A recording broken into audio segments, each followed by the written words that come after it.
Senhoras e senhores, autoridades do setor, muito bom dia. Sejam todos e todas bem-vindos ao último dia do Congresso Brasileiro de Profissionais das Geociências, do PROGEL 2019.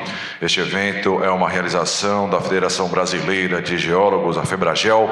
Nossos agradecimentos aos patrocinadores deste evento: Conselho Federal de Engenharia e Agronomia, CONFEA, Caixa de Assistência dos Profissionais do CREA, Mútua, Congás, Apoena, Nexa Resources, Geominas, Mineração Jundu, Cooper Poconé, Cooperativa de Desenvolvimentos Minerais de Poconé, Jarush e Saito Geologia Aplicada, Trust Group, Aricá Mineração, Ômega Ambiental, Furlan, Tetra Tech, CBMM, Votorantim Cimentos, Euromáquinas Mineração, Biosfera Engenharia e Gestão Ambiental, Cooperativa dos Garimpeiros do Vale do Rio Peixoto, Tec Geofísica, Sindicato dos Geólogos do Estado de Minas Gerais, o SINGEL, a Associação dos Geólogos de Pernambuco, AGP, Sindicato dos Geólogos de São Paulo, SIGESP, a Associação Profissional dos Geólogos do Estado de Santa Catarina.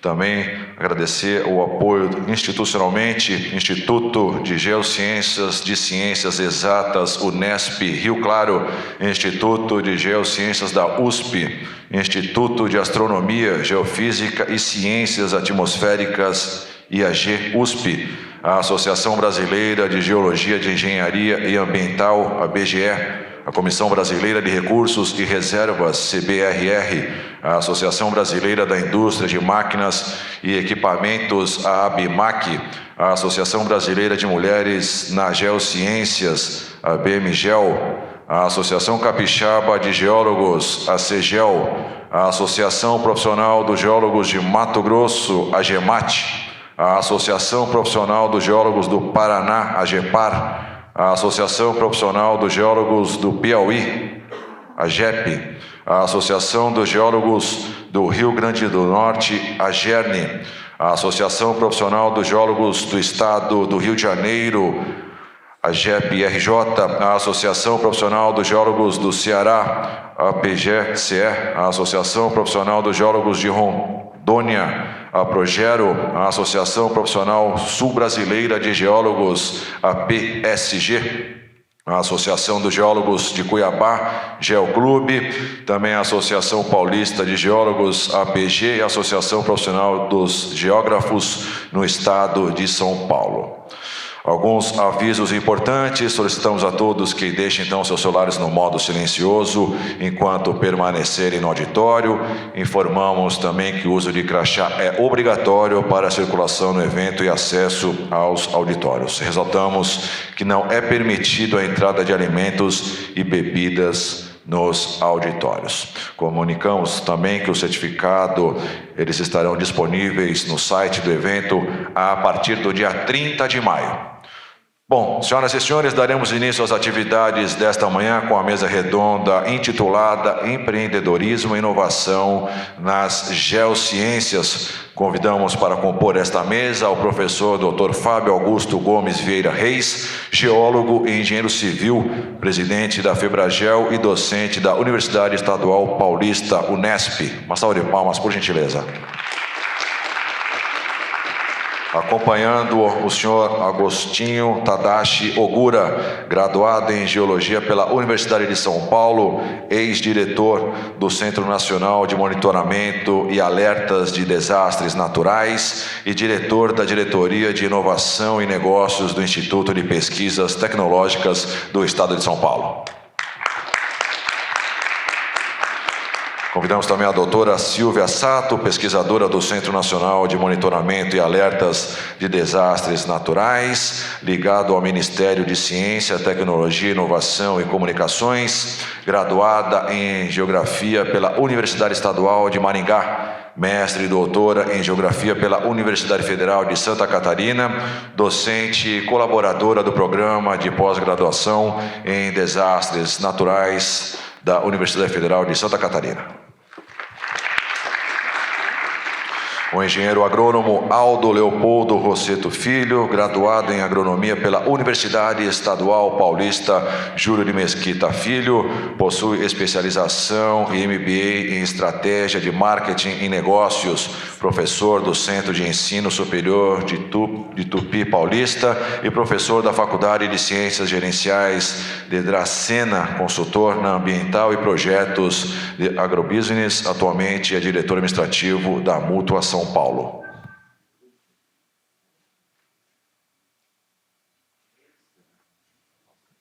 Então, o senhor Aldo ele se encontra ali fora, daqui a pouco ele já está chegando, e também o senhor Jorge, que fará parte desta composição.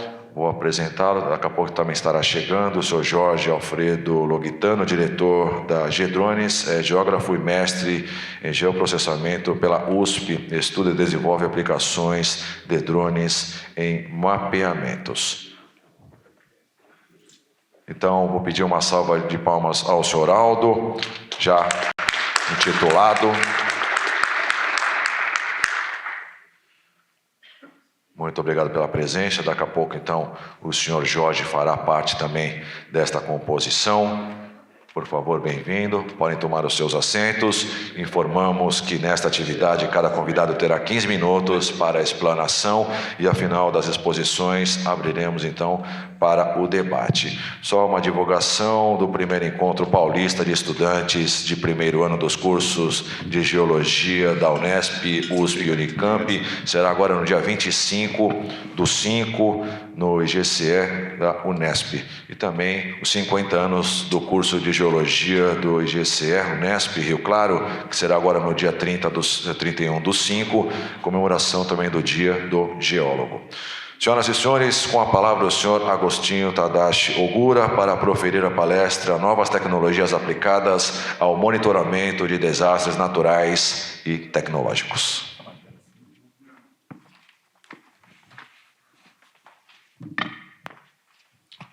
Obrigado. Ok, sim. Bom dia a todos. Vamos já dar início à apresentação. Acho que ela...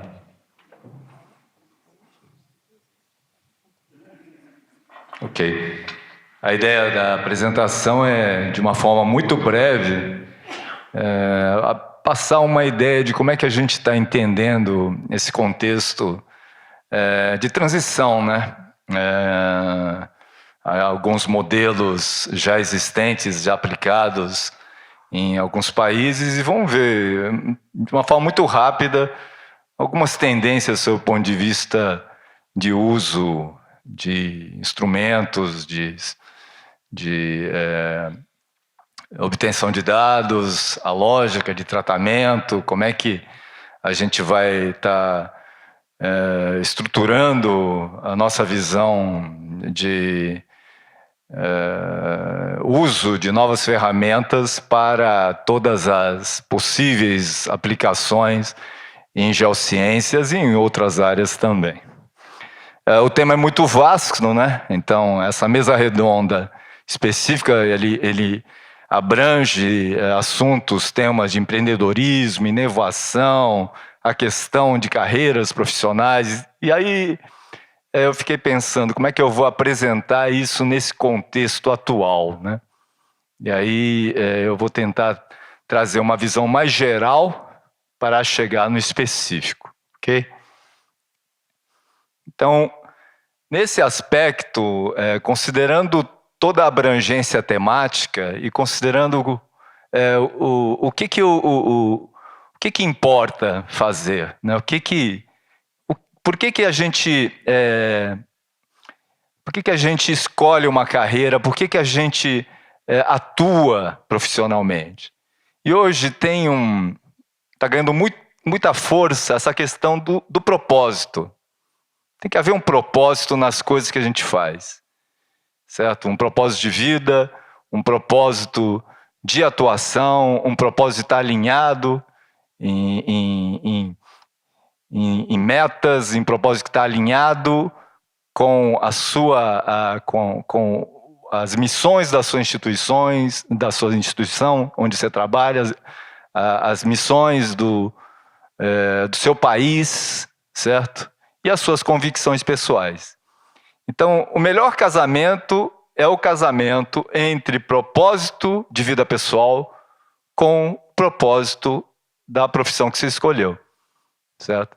E às vezes isso não é tão simples assim, né? Escolher uma profissão não é simples. Eu mesmo, quando eu estava no ensino médio, nunca me passou pela cabeça fazer geologia. Mas, por sorte, eu fiz eletrotécnica no ensino técnico e vi que não tinha nada a ver comigo. Aquela ideia que japonês é bom em eletrônica, isso não batia comigo.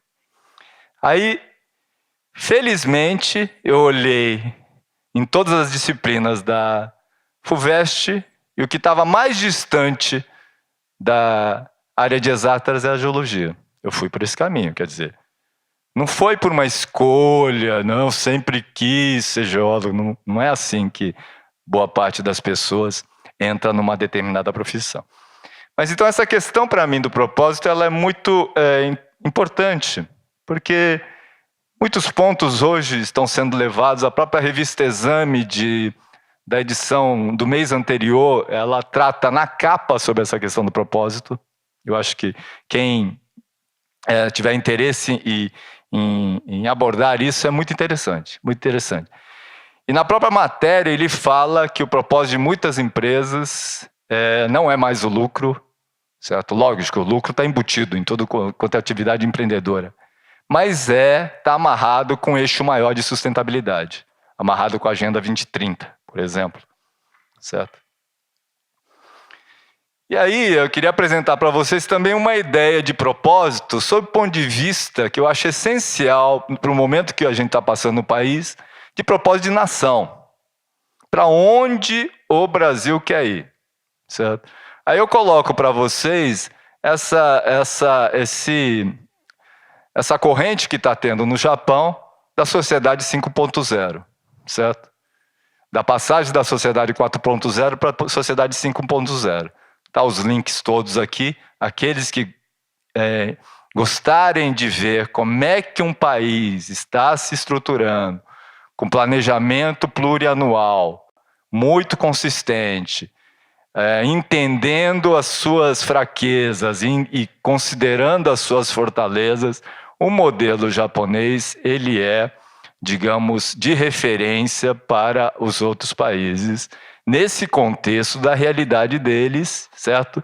De enxugamento da população, de perda cada vez maior de pessoas ativas no mercado, de amadurecimento da população japonesa, certo? Então, quem que vai tocar e como? Então, é um país para poucas pessoas, com muito uso de sensores, com muito uso do conhecimento, de toda a bagagem de manufatura que eles têm, de inovação em tecnologia, de educação e cultura.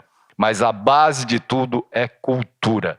O Japão vai vender cultura, já tem feito isso, enquanto atrelado à sua meta de como é que ele vê isso.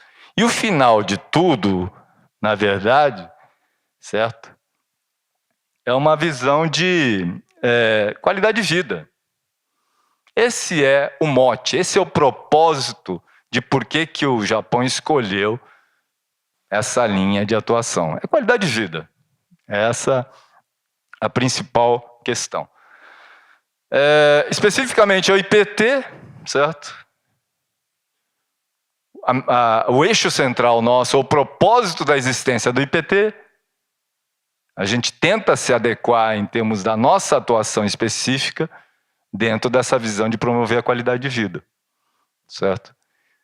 E aí, nesse propósito, não é apenas uma questão meramente de carreira profissional, esse é um diferencial que eu considero muito importante, certo?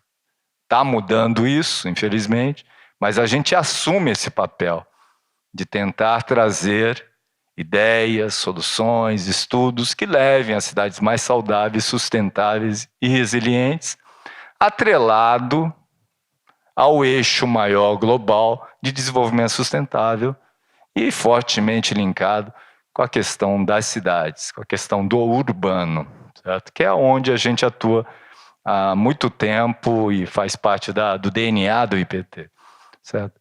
E, novamente, essa questão do propósito, né? Muito forte, né? No final é isso, qualidade de vida.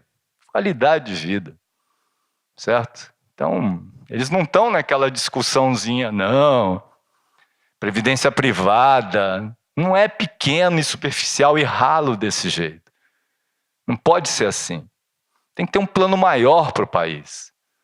E é isso que a gente tem, enquanto segmento atuante na sociedade, a gente tem que tentar colocar isso num nível muito mais elevado do que as coisas que a gente tem visto no dia a dia do país. Porque senão nós não vamos chegar em lugar nenhum. Essa é a minha infeliz constatação. Tá ok? Lógico que tem uma questão, quando a gente principalmente fala em Agenda 2030, desenvolvimento sustentável, uma coisa é você ter como referência um nível societário, civilizatório que o Japão atingiu, certo? Certo? A cultura, a questão de educação, saneamento 100%, quer dizer, todas as questões básicas estão devidamente resolvidas, né? Então, o que vem pela frente é para ser mais, é somar, plus, melhorar, certo? Nossa realidade é totalmente diferente, certo? E aí o desafio é muito maior. A necessidade de a gente ter planejamento e modelo de país é muito maior, certo? E aí, infelizmente, nós estamos indo na contramão da Agenda 2030, certo? Então, esse estudo feito pelo Banco Mundial, o número de pessoas que vivem na pobreza subiu 7,3 milhões desde 2014. Nós estamos indo em praticamente todos os indicadores de Agenda 2030, nós estamos andando para trás. Tá? E isso é perigosíssimo, sob o ponto de vista de uma nação nova, uma nação que tem futuro, que tem necessidade de ter uma atuação, principalmente nessa parte de infraestrutura, mas de modelo de nação como um todo. Né? Certo? Os desafios são enormes, certo? Os passivos sociais são muito grandes. E aí, não é que falta conhecimento para isso. Não é isso. Mas como é que você amarra todas as linhas de uma teia de aranha, que é essa a complexidade de você fazer planejamento urbano de uma forma adequada. Não é problema técnico de concepção de engenharia ou concepção de visão de melhoria urbana, certo? As questões estão um pouco aquém disso, tá bom? Estava até conversando com os colegas sobre minha experiência em Salvador, onde eu fiquei 1 ano e meio estruturando planos de contingência e planos de melhorias urbanas lá. E aí existia uma possibilidade de a gente retomar esses estudos, a gente avançou muito lá. Certo? Aí entrou o novo diretor da Defesa Civil de Salvador, aí eu fiquei lá, vamos continuar, gostei, quero ajudar mais Salvador, tal. Não, Gura, vamos, me faz outra proposta. Veja isso aqui, veja isso aqui. Até que terminou o prazo, voltei para cá, não, daqui a 15 dias eu te dou um alô. Ah, não deu nem 15 dias, vejo a notícia, o cara foi preso, o diretor Gustavo Ferraz. Encontraram indícios de que ele estava envolvido, indícios muito fortes, que ele estava envolvido com o dinheiro do Gedel, com 150 milhões de dinheiro encontrado no apartamento do Gedel. Quer dizer, o cara não estava me ouvindo absolutamente nada. Certo? Então, esses problemas todos que vocês estão cansados de ver. Então, diversas questões aí, envolvendo agora a questão de transformação digital, né, sensores embarcados em ônibus, né? Essa questão, por exemplo, específica sobre a meteorologia, pluviometria com dados em tempo real. Então, a gente tem essas ideias. Não, por que a gente não coloca um sensor no limpador de para-brisa de ônibus e a gente faz depois uma avaliação indireta de chuva? Certo? Se o para-brisa está parado, tem chuva. Se o para-brisa está no intermitente, pouca chuva. Se ele está no normal, uma chuva de determinada intensidade. Se ele está no mais rápido possível, uma chuva muito forte. Então, essas coisas são passíveis de serem feitas do ponto de vista do uso, do entendimento lógico das coisas. Né? Então, o mundo está totalmente aberto para essas questões de pensar ideias físicas para você tratar esses sensores. Mas, de novo, né, as visões de que os desafios nossos, sob o ponto de vista de planejamento urbano e controle da expansão urbana, que isso é uma utopia falar, isso aí, muitas coisas estão na Constituição, é competência da municipalidade cuidar da fiscalização e o controle de uso do solo. Nós estamos falando de área de manancial, certo? Então, difícil. E sensores diversos também para a questão de infraestrutura, né? De estruturas que estão se movendo por escorregamentos em profundidade. Então, tem diversas coisas que estão sendo utilizadas aí, todos os dados em tempo real. Tá ok? Cidades mais resilientes também, essa visão de resiliência, né? Está mudando a cara das cidades, eliminando as vulnerabilidades, eliminando as áreas de risco, certo? Eliminando os absurdos de infraestrutura, certo? E reconstruindo, né? Nos desastres todos que a gente tem todo dia. E aí também, essa lógica de sensores em tempo real, essa é o que a gente está desenvolvendo para a área de encostas, né? Está aqui, para quem quiser entrar no site aí para dar uma olhada em como é que funciona, isso aí tem um vídeo no YouTube que explica que tipo de sensores são esses e como é que você trata isso do ponto de vista de uma lógica de dados em tempo real. Então, basicamente, são sensores simples, muito simples, de trinca e rachadura, colocados devidamente nas estruturas de casa, certo? Tem que ter toda uma lógica de uma pré-caracterização dessa área, para você saber aonde, como você vai instalar. Tem que ser muito barato, certo? Porque você tem que utilizar isso em extrema quantidade. Mas a lógica é a seguinte: começou a chover, atingiu limiares críticos, certo? E numa determinada área, você tem um conjunto de 100 sensores desse tipo, e boa parte deles está mexendo, isso não é mera coincidência. Então, um indicador, por exemplo, principalmente para noite, né? Quando a gente não tem condição de fazer vistoria em planos de contingência que tem a lógica de vistoria por trás. Então, são esse tipo de eventos, e tudo isso dentro de uma loja de Big Data. É uma abordagem de plataforma, certo? Amarrado com o que você quiser. Em nuvem, inteligência artificial, algoritmos inteligentes, ok? Então é isso que eu queria apresentar, tá bom? Estamos totalmente à disposição para ajudar nessas questões todas envolvendo inovação e tecnologia, mas a gente está muito aquém. Por quê? Porque tem muito passivo que necessita do beabá da engenharia para a gente resolver. Tá bom? Bom dia a todos, então.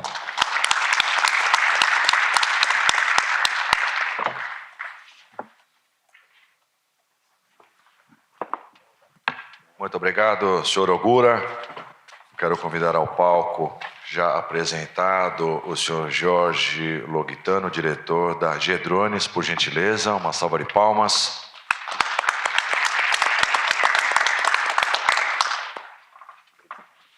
Bem-vindo, junte-se ao time.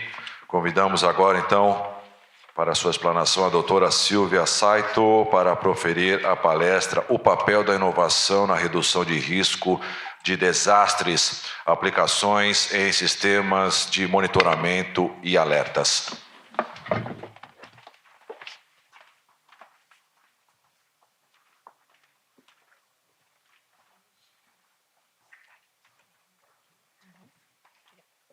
Bom dia a todos e a todas. Antes de mais nada, eu gostaria de agradecer o convite da comissão organizadora do evento para compor essa mesa redonda. E eu fiquei muito feliz agradecendo pela oportunidade de reencontrar alguns colegas e também pela possibilidade de ver tantos estudantes aqui na plateia e talvez cativá-los pela temática de redução de riscos de desastres. A minha proposta hoje para essa mesa foi falar sobre a questão da inovação e, pela minha experiência trabalhando no CEMADEM, né, no Centro Nacional de Monitoramento e Alerta de Desastres, trazer um pouquinho focado na questão, então, para a temática de monitoramento e alertas. Inicialmente, acho que é importante a gente também fazer uma homogeneização, digamos assim, do que é o conceito de própria de inovação. Se a gente fizer uma busca no Google, a gente vai encontrar uma série de conceitos e aplicações, porque isso se aplica não necessariamente somente à questão tecnológica. Né? A inovação também tem relacionada à questão na própria gestão pública, na saúde, em diversas áreas. E eu busquei o conceito para trazer para vocês hoje, para a gente discutir nessa mesa, o conceito que é do Marco Legal de Ciência, Tecnologia e Inovação. Há uma tendência também da gente pensar em inovação de uma ideia mirabolante, algo completamente novo, uma descoberta genial. E inovação não se trata somente disso. Ao fazer a consulta, então, ao conceito, a gente vai verificar que sim, se trata também de novos produtos, novos serviços ou processos, mas também se trata de melhoria daqueles já existentes e que focam justamente na questão de melhoria de ganho, né, na qualidade ou no desempenho desses serviços, produtos e processos. Então, isso a gente tem que ter em mente quando trabalhar com a questão da inovação. E uma outra ideia importante para a gente trabalhar nessa manhã é sobre a própria questão do que é redução de riscos de desastres. Mais uma vez, há uma tendência de se pensar que a redução de riscos ela está relacionada somente com a questão de medidas estruturais, obras, né, de contenção, obras de prevenção. E quando a gente busca também o conceito numa abordagem internacional, a gente verifica que a redução de riscos ela também está relacionada a medidas não estruturais também, ou seja, planejamento urbano, educação. E o foco também é prevenir novos riscos, ou seja, na essência de que antes que o risco se instale, tem que se trabalhar nisso também, assim como a redução daqueles riscos já existentes, de modo a fortalecer, então, a sociedade a ser mais resiliente. Então, a pergunta que pode se deduzir, né, dessa abordagem de redução de risco de desastres é, bom, a gente precisa conviver com o risco, então. E é uma proposta, então, que eu trago um palpite, que seria trabalhar com sistemas de alertas. Essa seria uma medida, então, para a gente trabalhar com, efetivamente, modo de reduzir danos humanos, né, redução de danos econômicos, danos ambientais. Esse é um palpite que eu queria compartilhar com vocês, então, nessa manhã. E quando a gente fala de sistema de alertas, qual que é a primeira ideia que vem à mente de vocês? SMS? Sirene? Podem interagir também. Pluviômetros, rede observacional, né? E se todos esses, se eu dissesse para vocês que todos esses elementos que eu disse para vocês, sim, fazem parte de um sistema de alertas. Mas o sistema de alertas, para ser efetivo, para a gente trabalhar realmente em redução de riscos de desastres, tem uma abordagem que, invariavelmente, ela precisa seguir 4 grandes eixos. Essa proposta, como colocada aqui na figura, vocês podem verificar, são eixos que são propostos também pelas Nações Unidas, que é um escritório que existe focado especificamente para trabalhar com redução de riscos de desastres, e que propõe que o sistema deve ser centrado nas pessoas, ou seja, não é só no técnico, e baseado nesses 4 grandes eixos para que realmente o alerta possa ser efetivo para salvar vidas. Não mais importante, mas é uma grande base desse sistema, é o conhecimento dos riscos. E risco, quando a gente trabalha nessa perspectiva, eu anotei ali para a gente conduzir essa discussão, a gente tem que pensar em conhecer a ameaça e a vulnerabilidade. Conhecer o processo que pode ter potencial a afetar um sistema vulnerável e, por outro lado, a gente também tem que conhecer quem é esse sistema vulnerável. E no que diz respeito ao conhecimento da população vulnerável no Brasil, a gente teve um grande avanço. E como é que era antes, né? A gente trabalhava com estimativas de 4 habitantes por moradia, que era uma média utilizada no Brasil, em termos de morador em área de risco. E a gente usava muito também dados de setor censitário e respeitava o recorte do polígono, por conta da própria definição do IBGE. E isso trazia umas estimativas muito aproximadas, não é nada muito tão próximo do que é a realidade. E qual que é hoje, né, o que a gente pode dizer em termos do que a gente avançou?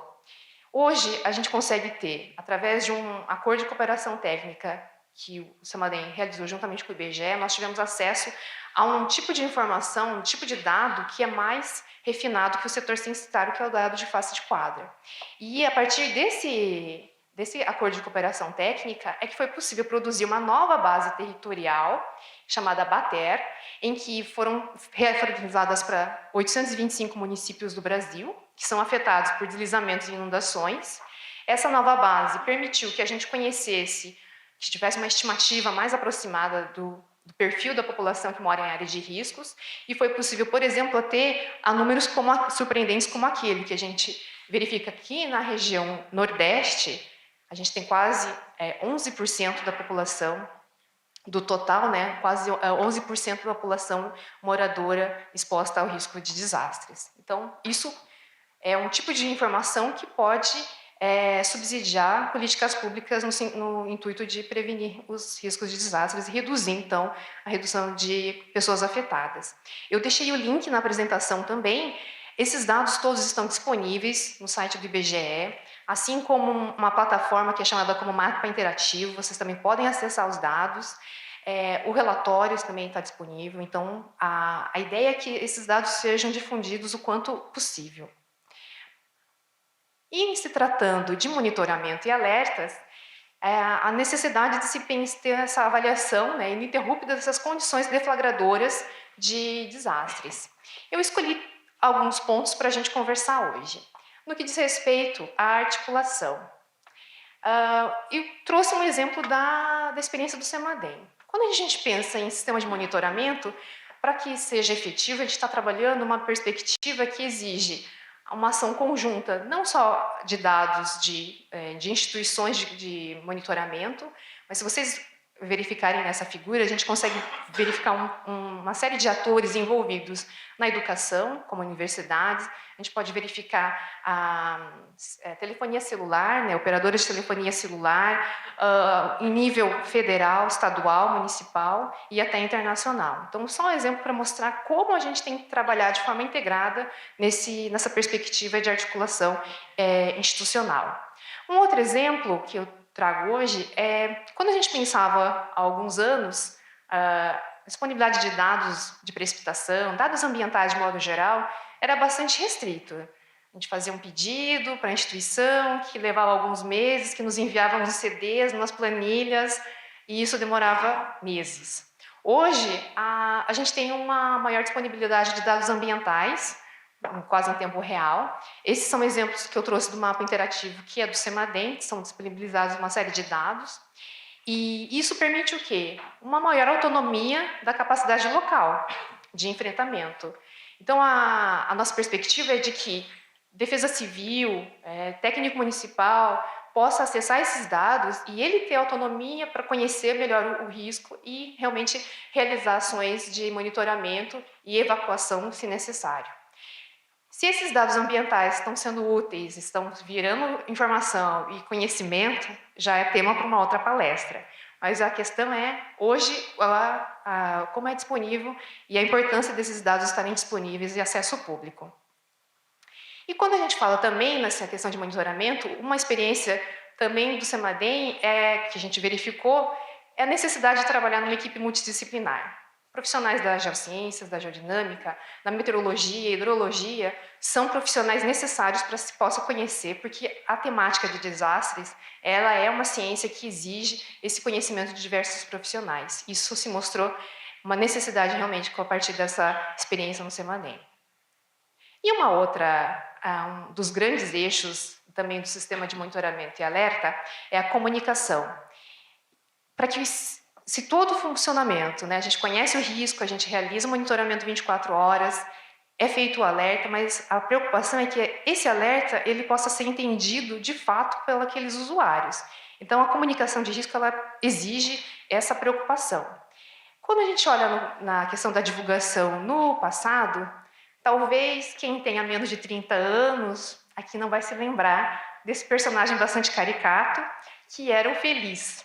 Ele apresentava uma previsão de tempo bastante cômica, não apenas falando de questão de temperatura, de chuva. Eu trouxe o exemplo dele, mas na verdade a previsão de tempo era exatamente isso, né? Não avançou mais do que essa questão. E hoje, quando a gente verifica que tem uma outra realidade, né, ao se ligar em horário nobre, né, a gente verificar que o tema de risco está entrando na previsão, está sendo comentado, está sendo falado, isso facilita com que as pessoas incorporem melhor esse tema no seu dia a dia. Então, isso foi um grande avanço. E não poderia deixar de mencionar também a importância da questão do SMS, que hoje também cada vez mais difundido em vários estados, que também é o envio dessa mensagem para alerta de chuvas, enfim, que isso possibilita, então, a população ter acesso a uma informação que antes não se havia. Bom, e uma outra perspectiva na questão da comunicação é o papel importante que se tem das tecnologias de informação e comunicação, as chamadas TIC. Um exemplo que eu trouxe é o crowdsourcing, que é uma abordagem que prevê justamente que esse sistema possa ser alimentado por voluntários. Assim como o Waze é um exemplo de sistema de crowdsourcing, na questão do monitoramento, essa é uma perspectiva também que vem sendo bastante usada, sobretudo na questão não só do monitoramento, né, envio, compartilhamento de dados de precipitação, mas também há exemplos no momento de resposta e reconstrução. Há casos, por exemplo, no caso do Japão, do Haiti, que foram intensamente usados e comprovados da sua eficiência. Então, é uma inovação também a ser mencionada.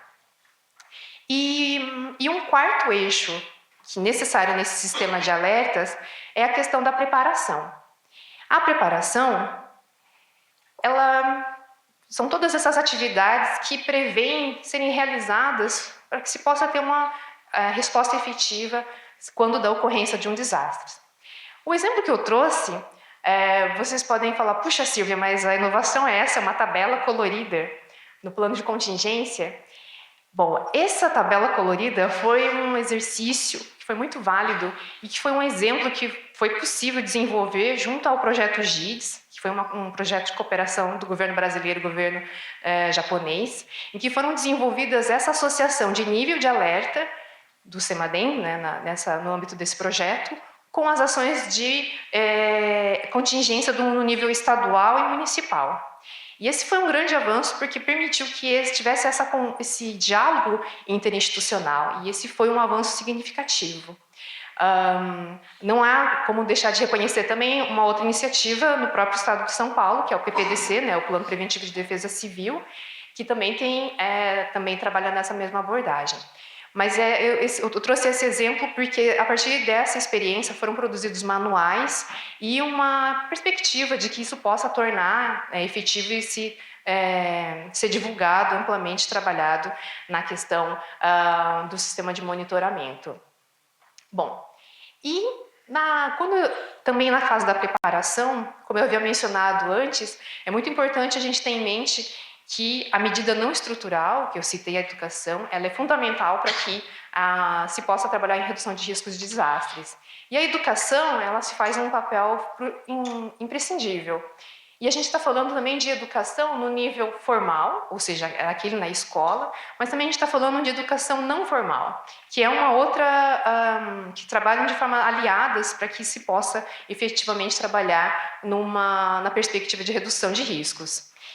E hoje uma tendência de abordagem que vem sendo trabalhada é a chamada ciência cidadã.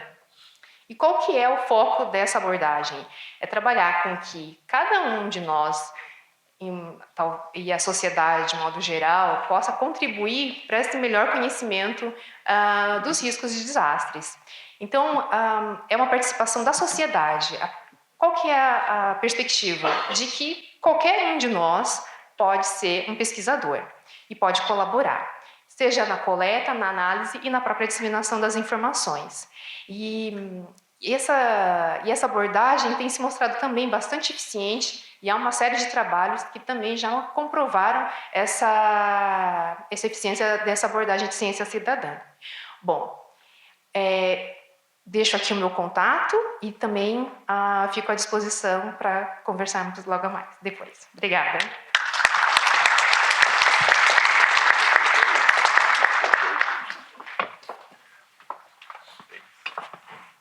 Muito obrigado, doutora Saito. Nosso próximo convidado, o senhor Aldo Leopoldo Rosseto Filho, que abordará o tema O papel da mútua no incentivo do empreendedorismo e inovação.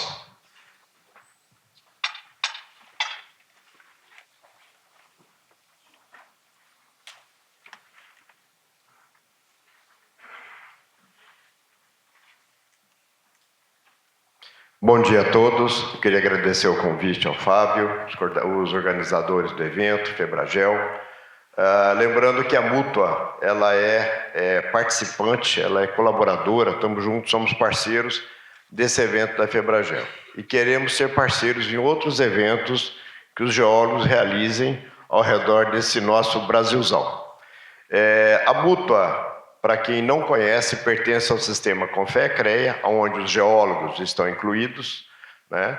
A Mútua existe praticamente há 47 anos e a gente chama a Mútua Caixa de Assistência. Bem da verdade, é uma financeira para poder ajudar os profissionais nos bons momentos e também nos momentos de dificuldades. Nós temos aqui uma foto histórica da criação da Mútua, né, criada em 76. Existe o número da lei da criação e nessa criação da Mútua também foi criada a ART. Eu diria que a Mútua foi criada com a RT ou a RT foi criada com a Mútua, né? E a RT todo mundo sabe, né? O que significa responsabilidade técnica, né? A anotação. Nós temos aí, sem entrar em detalhes, qual seria a missão da Mútua, quais são os valores da Mútua e a filosofia. Eu diria, a grosso modo, que a Mútua existe para ajudar os profissionais nas suas dificuldades, nas suas conquistas, na compra, por exemplo, de um laboratório de análise de solo, num período de férias. Hoje está muito em voga se falar em startups, foi dito aqui já várias vezes a palavra inovação, criação, criatividade, e a Mútua tem linhas de benefícios para os jovens, né? De uma forma geral, são os jovens que estão se inserindo mais nesse contexto de inovação, de tecnologia. Então, nós temos linhas de benefícios que vão de encontro às suas necessidades. E a Mútua tem batido muito, né, em cima desses eventos. Estivemos recentemente no Paraná, num evento grande que teve praticamente dentro da área agrícola. Estamos essa semana em Ribeirão Preto, que também está tendo um evento voltado à área rural. Estivemos a semana passada, na AgriShow em Ribeirão Preto, onde também as startups estão tendo um papel muito grande.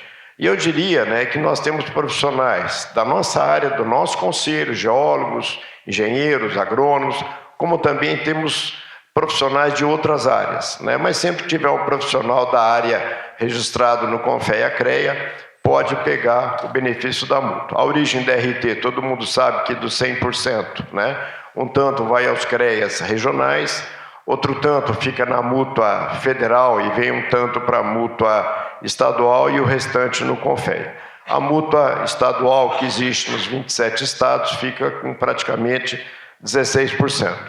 Nós vamos comentar no nosso caso específico aqui sobre sócios contribuintes, que são sócios que pagam anuidade, né? Anuidade, para quem está entrando esse ano, é R$50. Para os novos associados, é R$50. Para quem já é associado, pagou até o dia 30 de março, foi 160. A partir daí, quem se esqueceu de pagar está pagando um pouco mais.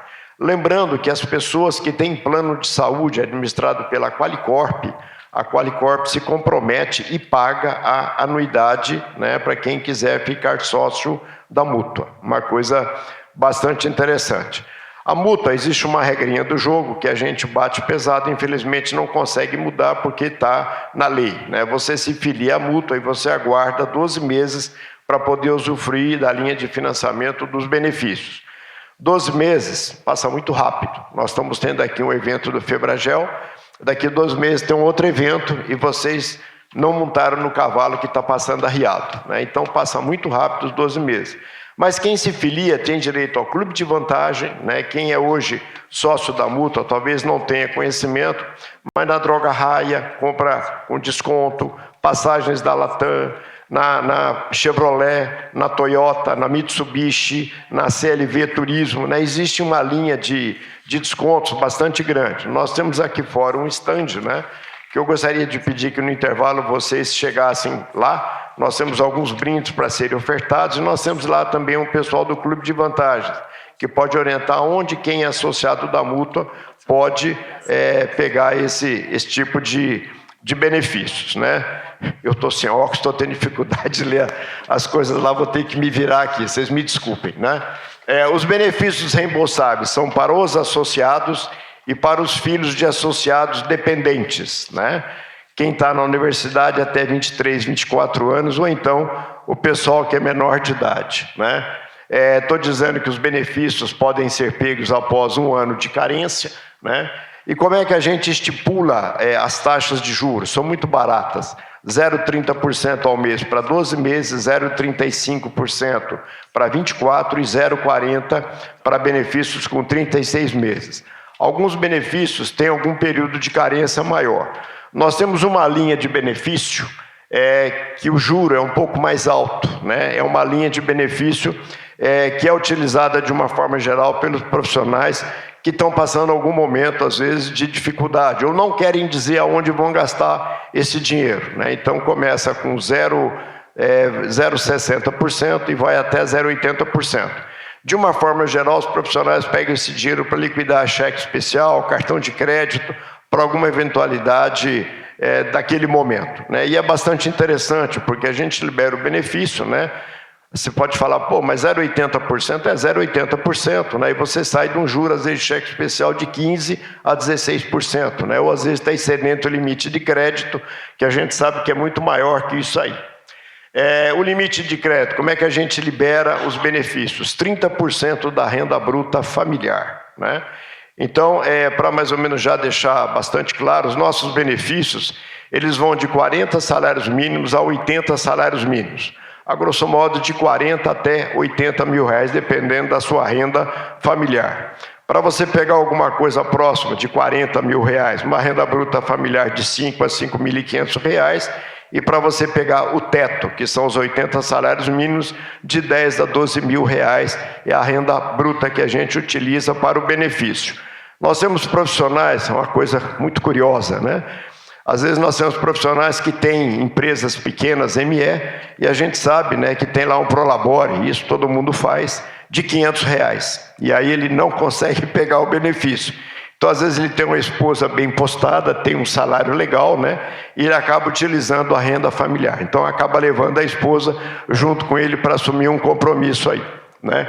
Mas nós utilizamos também imposto de renda, utilizamos contratos de responsabilidades, onde você tem uma responsabilidade, como exemplo, por uma pedreira, depósitos bancários, extratos bancários, números de RTs recolhidas, para que a gente possa liberar o benefício. Eu diria o seguinte, que quem vai à mútua buscar dinheiro, pega o dinheiro de uma forma geral. Tá? Então, não é impeditivo você falar, eu tenho uma pequena restrição, eu tenho alguma dificuldade. A mútua é uma caixa assistencial e, como tal, assim ela se comporta. Na contratação de benefícios, bastante interessante essa colocação, porque quando você compra um carro, não fica alienado. Pode ser um carro novo, um carro já usado, um carro consorciado e um carro já financiado.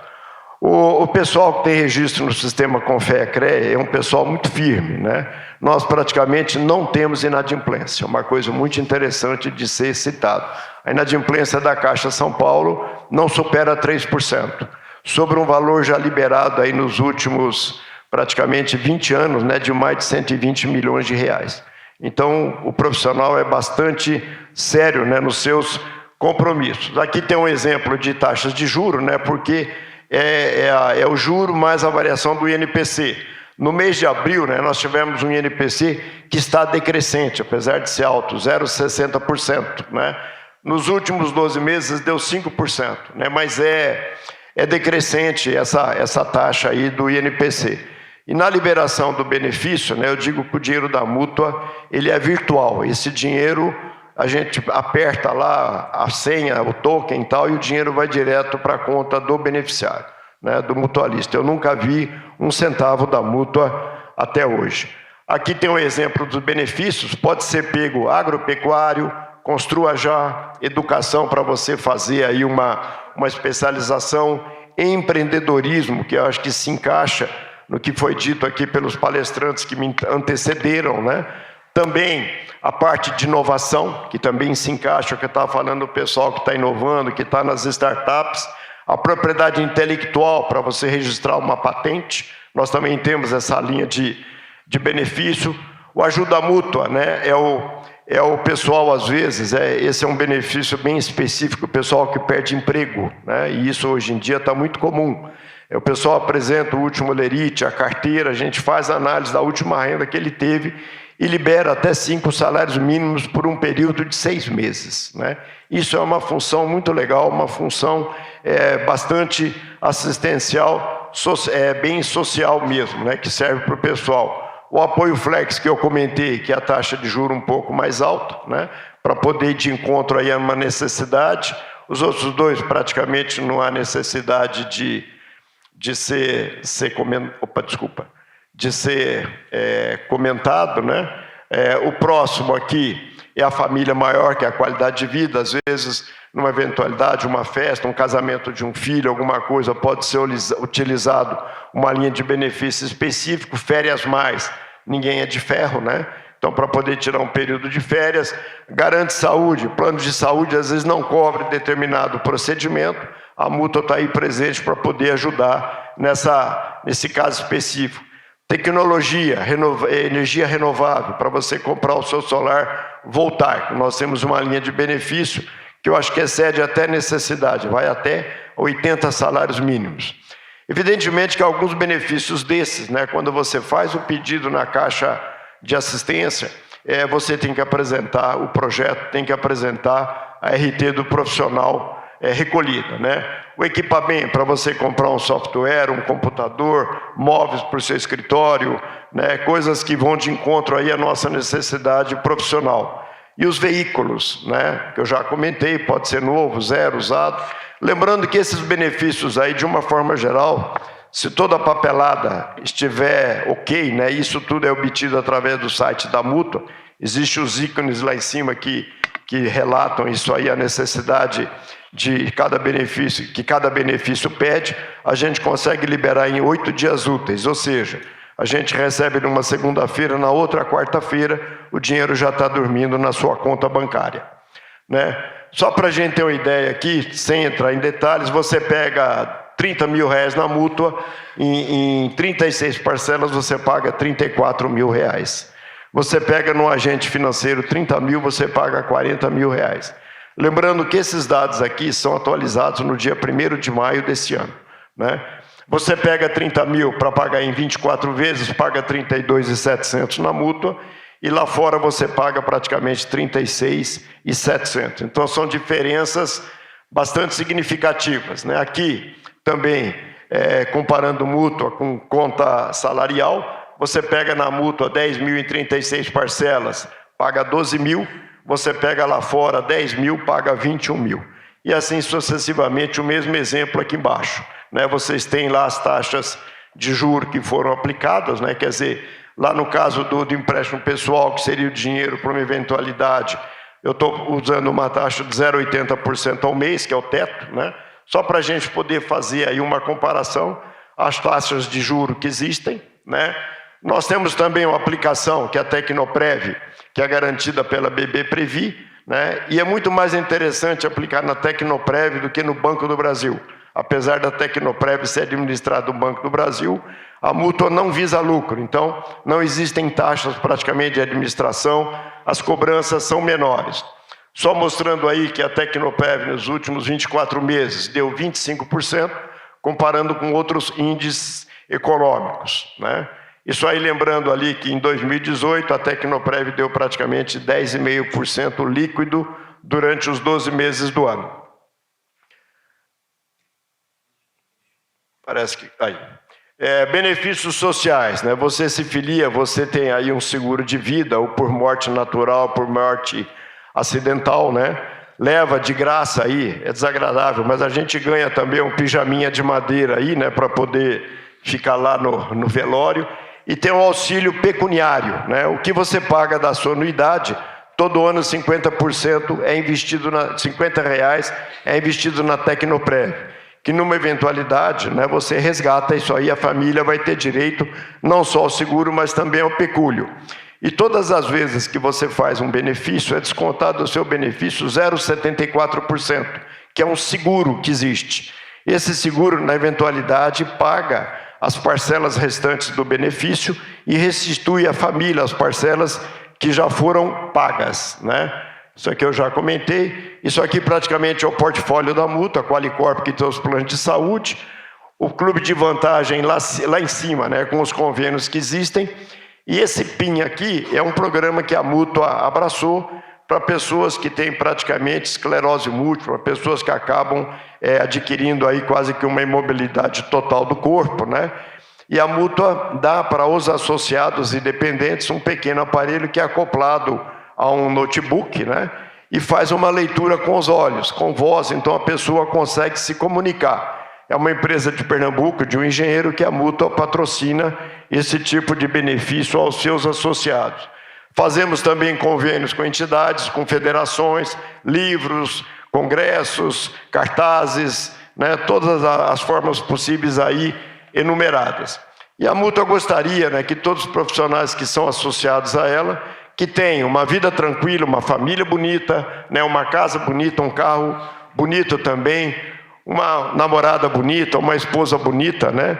E sonhar com a Mútua praticamente é muito bom, né? A Mútua leva vocês ao paraíso, ao céu, dependendo da sua necessidade e da sua vontade. Nós somos parceiros em todos os momentos.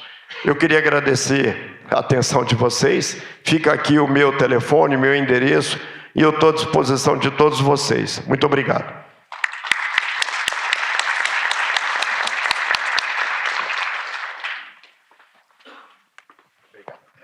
Muito obrigado, senhor Aldo. Nosso próximo tema, aplicações de drones nas geociências. Nosso convidado, o senhor Jorge Alfredo Logitano.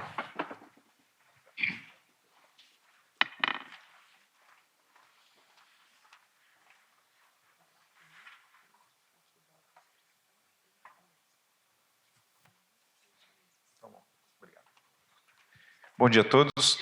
Obrigado pelo convite do evento. É sempre um prazer voltar a essa casa. Eu me formei aqui e rever amigos, trocar conhecimento. Então, obrigado pelo convite. É uma oportunidade que eu espero agarrá-la e também trazer alguma coisa de benefício para o evento. Bom, a ideia geral da apresentação é mostrar, primeiro, fazer uma introdução geral sobre aplicações de drones, a gente entender quando que é necessário, quando que é uma ferramenta que ela vai ser útil ou necessária, para depois falar de aplicações em geociências. Então, a primeira coisa que é importante a gente destacar em relação a outras plataformas de sensoramento remoto, né, como as aeronaves tripuladas ou sensoramento remoto de nível orbital, é que os drones eles têm uma resolução espacial e uma resolução temporal que é muito elevada, ou seja, você obtém o dado no momento que você deseja. E, de modo geral, as aplicações que requerem esse tipo de dado vão ser as que são as mais beneficiadas. Então, a gente pode destacar monitoramentos, de modo geral, a área de agricultura de precisão, ou topografia de fenômenos que têm um desenvolvimento rápido, né? Então, essas aplicações vão ser as que são mais beneficiadas pela tecnologia. Respostas a emergências também. A questão é que, de acordo com o tamanho da área, os drones não vão ter um alcance ou mesmo uma capacidade de mapeamento tão bom como as outras plataformas já existentes, mais antigas. Então, esse é um dos principais fatores limitantes. De modo geral, a gente vai trabalhar bem com alguns hectares, dezenas de hectares, centenas de hectares até milhares de hectares. A partir de dezenas de milhares de hectares ou centenas de milhares de hectares, é muito importante a gente verificar se a gente não está querendo utilizar o drone numa aplicação em que um sensoramento remoto de nível orbital, ou seja, por meio de satélites, ou com aeronaves tripuladas, não vai atender melhor do que o drone propriamente dito. Bom, então quem está interessado em utilizar essa tecnologia, basicamente vai ter que buscar capacitação, entender qual que vai ser a sua aplicação, para aí depois definir qual que seria o melhor equipamento, melhor sensor e outros acessórios como softwares e o próprio hardware para processar o material. Em relação às plataformas, nós temos multirotores, né, que são esses que hoje estão mais populares, e os asas fixas, que são aviõezinhos. Existem hoje equipamentos híbridos que procuram mesclar as duas tecnologias, mas de modo geral, ainda o que a gente vê mais são esses equipamentos, multirotores e asas fixas. Multirotores, de modo geral, são equipamentos mais baratos, mais fáceis de efetuar a integração de sensores e mais fáceis de operar. Então, no primeiro momento, a gente sempre recomenda multirotores para quem vai começar a trabalhar com drones. A gente vai recomendar asas fixas se a área de cobertura, a área de mapeamento vai ser a partir de algumas centenas ou milhares de hectares, aí sim a gente recomenda um asa fixa, que é um equipamento um pouco mais caro, a operação é um pouco mais complexa e a integração de sensores também é um pouco mais complicada. Esses são alguns exemplos, são equipamentos da ExmoBolts, então equipamentos de diferentes classes. É importante também a gente dar alguns valores para a gente ter uma ideia de quanto que custa o investimento nesse tipo de equipamento. Asas fixas partem normalmente de R$30 mil a R$150 mil, vai depender muito do modelo, mas essa é a faixa de preço. Em relação aos multirotores, a partir de R$7.500, que seria o preço de um Phantom 4 Advanced, já é um equipamento que você consegue trabalhar com mapeamento. Aqui são outros equipamentos um pouco mais sofisticados, da linha da DJI, Matriz 200, Matriz 210, Matriz 600. Também, lógico, vai depender da plataforma. Matriz 210 RTK, por exemplo, é um equipamento que custa na faixa de R$80 mil. Então, vai depender da aplicação. De modo geral, o que eu posso dizer é que se a gente comparar com outras plataformas, são equipamentos muito mais acessíveis, né? Se a gente vai comparar com uma aeronave tripulada ou com um satélite, uma plataforma de sensoramento remoto que é acessível. Eu costumo dizer que o drone viabilizou que pequenas empresas, pequenos empreendedores tivessem a sua própria plataforma de sensoramento remoto. Aí entramos em sensores também. Hoje já existem uma série de sensores, uma gama muito grande de sensores desenvolvidos especificamente para drones, né, miniaturizados, e pensando também na questão do peso, ou seja, são feitos especificamente para drones ou para vantes, né. Aqui são alguns sensores multispectrais. Esses sensores partem enfim, os sensores um pouco mais simples de R$3.500, esses são um pouco mais sofisticados, de R$23 mil a R$77 mil. Aí temos câmeras também para, enfim, inspeção, câmeras termográficas, sensores hiperespectrais. Esses sensores aí já são a partir de algumas dezenas de milhares de dólares. Temos sensores também do tipo LiDAR, né, ou seja, sensores ativos, que podem ser bastante úteis, especialmente para modelagem, né, do terreno. Também são sensores que custam a partir de 40, 50 mil dólares, mas são sensores já feitos para drones. Então, deu um panorama geral dos equipamentos que existem no mercado. Lógico, vai depender da aplicação, você vai escolher uma plataforma ou outra, um sensor ou outro. Como que funciona a aquisição de dados? Acho que eu vou procurar explicar de uma forma bastante rápida. Obviamente que também, se a gente for trabalhar com sensores do tipo LiDAR ou sensores hiperespectrais, isso aqui que eu vou falar não se aplica, né? O processamento dos dados é feito de uma forma diferente. Mas, pensando em aerofotogrametria, como que vai funcionar? A gente vai planejar uma missão no aplicativo, isso pode ser feito num notebook, ou no tablet, ou no próprio celular, delimitando a área de mapeamento. Vou colocar os parâmetros do mapeamento, como altura de voo, cobertura entre as faixas. O equipamento vai fazer o voo automaticamente, ou seja, vai cumprir essa rota de voo e captar as fotografias de forma automática. Eu não preciso ficar pilotando, né, o drone. E depois eu vou processar as imagens em um software de aerofotogrametria já voltado para imagens obtidas com câmeras de pequeno formato, câmeras convencionais.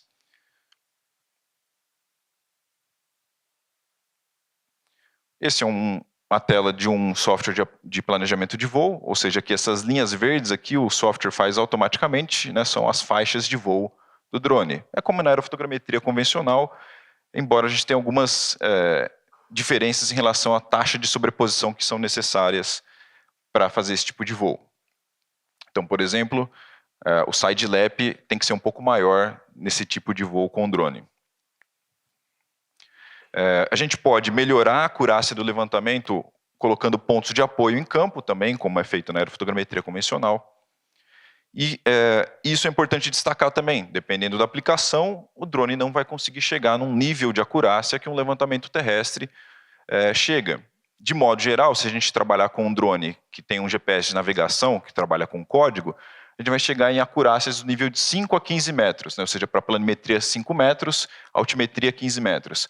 Se a gente trabalha com um drone que já tem um sistema, já tem um GPS com o sistema PPK ou RTK, a gente vai conseguir acurácias na casa de 3 vezes o GSD da imagem para planimetria, 6 vezes o GSD da imagem para altimetria. Ou seja, se a gente tem uma imagem que tem uma resolução espacial de 3 centímetros, a gente teria 9 centímetros de acurácia planimétrica e 18 centímetros de acurácia altimétrica. E se a gente coloca pontos de apoio, a gente melhora isso para 1,5 vezes o GSD e 3 vezes o GSD. Então, dependendo da aplicação também, a gente vai poder utilizar essa tecnologia em substituição a um levantamento terrestre ou não. Bom, em relação aos processamentos, a gente pode gerar uma série de dados a partir de um levantamento com um drone, pensando só em aerofotogrametria mesmo, ou seja, um equipamento desses que eu falei, que custa R$ 7.500, vai me permitir gerar nuvem de pontos, um modelo digital de superfície, um modelo digital do terreno, em alguns casos, né, em que eu tenho a vegetação não for com um dossel muito fechado, eu consigo também gerar um modelo digital do terreno, eu consigo gerar curvas de nível, um ortomosaico, índices variados a partir desse ortomosaico. Então, é uma ferramenta que permite gerar uma série de tipos de dados que podem ser utilizados em geoprocessamento. Essa é a tela de um dos softwares de processamento de imagens, essa é a tela do Metashape. Depois, quem quiser verificar como que funciona esse software, pode visitar o nosso stand, eu vou estar lá e posso mostrar, explicar um pouco melhor como que funciona isso e mostrar o próprio software. E passar agora para alguns exemplos de aplicações em que nós já trabalhamos, né? Todos esses exemplos que vão ser mostrados agora, eu vou passar de uma forma bastante rápida, são exemplos em que a empresa já trabalhou, são produtos nossos. Então, primeiro, em mineração, a gente pode gerar a própria topografia para volumetria, cálculos de volume de pilhas de minério, de estéreo, ou também de material escavado. A mineração Jundu está aqui também, eles têm um vídeo muito legal demonstrando isso. Nós participamos do início do projeto lá para validação, né, dos resultados. Então, muito legal ver como que está o processo lá dentro da empresa hoje. Esse é também um trabalho que nós fizemos. Nós geramos um modelo digital do terreno, a hidrografia, vias e travessias também sobre a hidrografia, para um estudo de downbreak de barragem. Esse é um exemplo de cálculo de volumetria, né, de pilhas de material. Também, primeiro, né, essas aplicações em minerações. Aqui também é um outro exemplo de uma cava em que a gente pode gerar um mapa de declividade a partir do modelo digital terreno gerado, ou seja, em estudos geotécnicos de monitoramento, é uma ferramenta que permite gerar um dado de uma forma também muito rápida e mais barata se comparado com alguns outros métodos. Aqui, mapeamento e monitoramento de processos erosivos, está bem escuro aqui, mas são sulcos de erosão. Vossorocas também, normalmente monitoramentos desse tipo de processos erosivos são feitos com inspeção simples em campo, né? Você tira fotos, escreve um relatório. Por meio dessa tecnologia, a gente consegue, de uma forma muito rápida, calcular o volume de material erodido de um determinado momento para o outro. Às vezes, esse dado já é muito mais relevante do que um relatório de algumas páginas, né? que é escrito de uma forma muito subjetiva. Aqui já é um trabalho que a gente fez de monitoramento de processos erosivos de margens de reservatório, monitoramento de processos de assoreamento e macrófitas aquáticas também em corpos d'água, monitoramento de áreas de recuperação de áreas degradadas, ou seja, em minerações ou em outros empreendimentos, muitas vezes é necessário a execução de PRADs, programas de recuperação de áreas degradadas, e o drone pode fornecer imagens e dados de uma forma muito mais objetiva do que relatórios escritos com fotos terrestres também.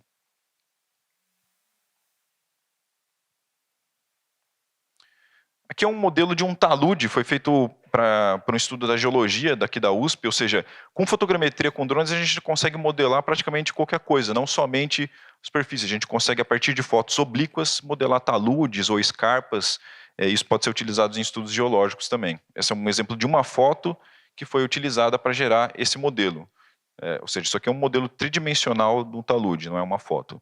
Aqui é uma foto que foi utilizada para fazer aquele modelo.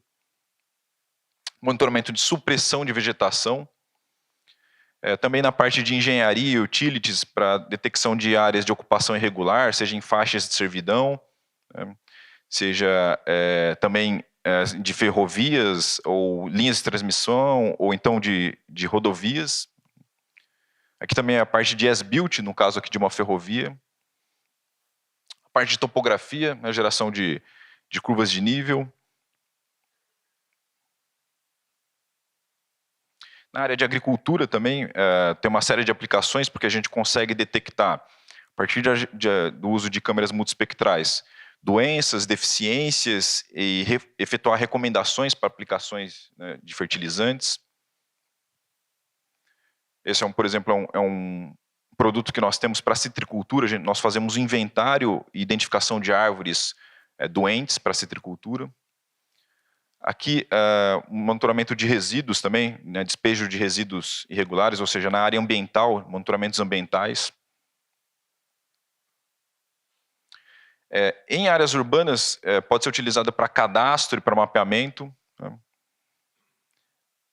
Identificação de áreas de risco. A gente efetuou também um projeto piloto pioneiro na Prefeitura de São Paulo, aqui. Geramos alguns tipos de dados para início do projeto. Esses são alguns produtos. Nós fizemos também um trabalho em áreas urbanas em parceria com a SUSEM para identificação de locais em que pode ter algum foco de proliferação do Aedes aegypti. Então, aqui são algumas imagens que ilustram alguns dos trabalhos que nós fizemos. Uma outra área de atuação é a área de inspeção. Também isso pode ser utilizado tanto para modelar pontes, monumentos. Esse, por exemplo, é o monumento às bandeiras, dá para verificar trincas, patologias no monumento. E também nós fazemos inspeções com câmeras termográficas. Esse aqui é um trabalho numa usina fotovoltaica, onde a gente identifica módulos que precisam ser substituídos. Isso já é feito com uma câmera termográfica. Então, só para a gente concluir, e não ficar parecendo que essa área só feita de maravilhas, a gente tem uma série de desafios, é importante a gente pontuar eles, primeiro do ponto de vista legal, especialmente para aerolevantamentos, que é o que a gente faz, tem algumas questões que precisam ser melhor debatidas no Ministério da Defesa, que é quem regulamenta essa atividade no Brasil. A forma como está colocada a legislação, ela é bastante antiga, teve uma pequena mudança recentemente, mas ainda não contempla bem o uso de drones e as empresas que estão trabalhando com isso. Do ponto de vista técnico, é importante investir bastante ainda na parte de classificação de imagens. Se fala muito, especialmente em agricultura, do uso de índices, como NDVI, que é algo relativamente simples, mas se valida pouco esses dados, ou seja, se correlaciona com os problemas ainda de uma forma muito deficiente nas empresas. Então, isso é uma coisa que precisa ser melhor feita. E por último, do ponto de vista comercial, quem está pensando em empreender nessa área, e acho que cabe falar um pouco sobre isso nesse painel, é que é uma área que é difícil você executar vendas. Você tem um tempo de captação de clientes que ele é muito longo. Por quê? é uma tecnologia muito nova e muita gente duvida do que ela pode gerar. E também tem muita gente atuando nessa área que não sabe encaixar bem ou oferecer os serviços para as atividades corretas. Ou seja, tem muitos fotógrafos, muita gente que vem do aeromodelismo, que acha o drone muito legal, comprou um drone de repente para o hobby e começa a oferecer serviços sem se capacitar para isso. Hoje tem muita informação disponível na internet, a pessoa consegue, se ela for estudiosa, mesmo sem ter uma formação na área, prover bons serviços, mas a maioria das pessoas não faz isso. A maioria das pessoas começa a oferecer serviços e serviços ruins ou em áreas que não é o drone, que vai ser a melhor tecnologia. Vai ser uma imagem orbital, vai ser o levantamento terrestre. Então, isso acaba queimando o mercado, né? Um cliente que comprou um serviço ruim, no segundo momento, ele não vai querer ouvir falar de drone novamente. E fora isso, tem todo o desafio de mostrar uma tecnologia nova. Então, a gente... embora a empresa já tenha 4 anos, né, muitas vezes tem que fazer projetos pilotos, né, serviços com valor mais baixo ou gratuitos para contemplar esses casos. Bom, deixar aqui também um convite para quem tiver projetos e que queira testar o uso de drone.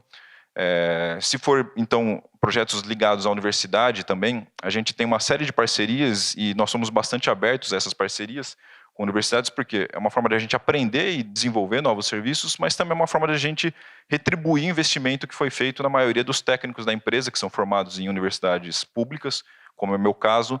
Então, muitas vezes a gente faz ou trabalhos com preço muito mais baixo, ou então prestamos serviço gratuitamente, mesmo para o desenvolvimento de novas pesquisas, novos produtos. É isso, deixar meu contato. Acho que a gente vai ter um tempo para conversar e depois eu também vou estar no stand, quem quiser conversar um pouco mais sobre o assunto. É isso aí, obrigado. Muito obrigado, senhor Jorge. Agradecer a participação dos nossos convidados por suas explanações. Vamos então ao debate. Nossos assistentes já estão com o microfone. Quem quiser realizar a pergunta, levante o braço e identifique-se. Com a palavra, então, o professor Fábio Reis, que irá mediar esse debate. Agradeço a todos os membros da banca, da mesa redonda. Acertamos, né?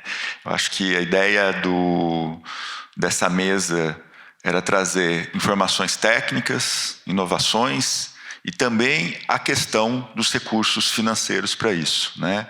A gente muitas vezes fica esperando e foca muito na questão técnica e esquece como que viabilizar isso, né? Principalmente na geociência, a gente vê um grande desafio das pessoas, dos alunos, dos recém-formados, de levar em consideração o seu planejamento econômico, né? Eu acho que a participação da Mútua nessa mesa é fundamental para isso, né? Para apresentar esses recursos que são nossos, né?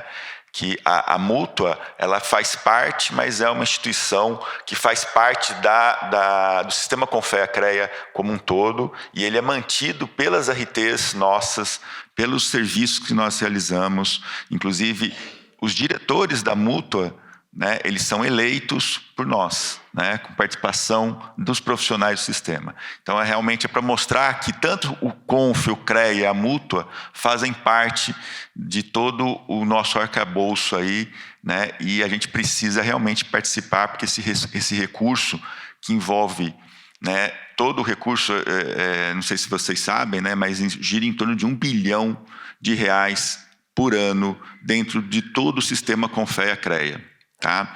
Então, esses recursos eles têm que ser levados para eventos, para livros, para capacitação técnica, para educação e etc.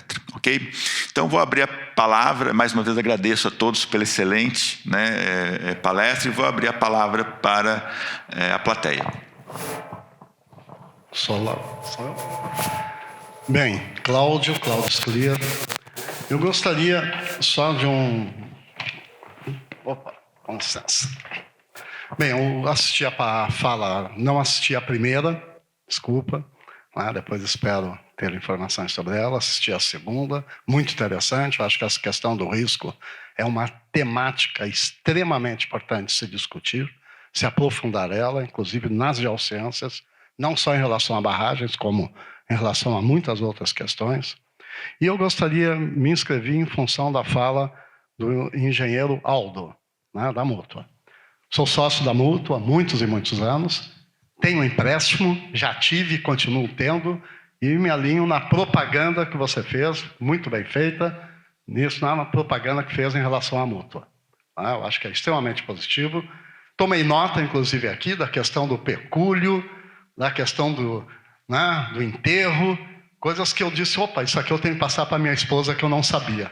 Sou sócio da Mútua, mas eu não sabia. Vou falar para ela que tem isso, porque eu não vou estar mais aqui. Mas me inscrevi pelo um dos últimos slides que você mostrou. Como sócio da Mútua, eu realmente peço que retire do slide o engenheiro feliz, o homem feliz, com aquele carro muito bonito, e uma mulher, toda sexy. Eu gostaria que retirasse, como sócio da Mútua, retirasse isso naquele slide. Muito obrigado.